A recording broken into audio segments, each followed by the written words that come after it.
How did Anwar Sadat's visit to Israel resonate within the halls of the Israeli parliament? Some leading members of Knesset reflect on that day and its complicated meaning 40 years later. Take a look. My mother was born in Egypt, in Ismailia. Her father was the chief engineer of the Suez Canal. And she then grew up in Cairo. And she always spoke about her childhood in Egypt.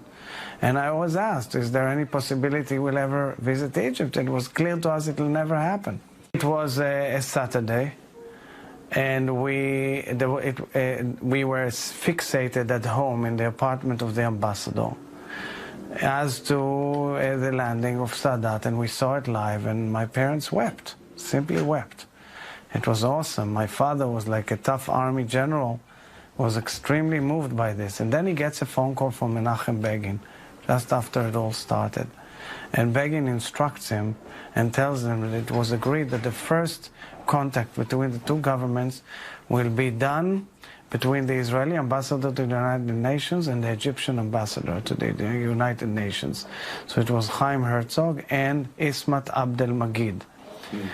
Magid later became foreign minister, and my father hosted him in the president's home as president of Israel for dinner, and it was a very moving event. They became friends in 2 minutes.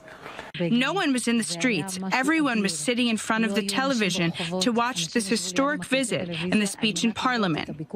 I remember that moment as if it were, well, right now. It was a Saturday night, and I was sitting there with a transistor radio, doing military basic training.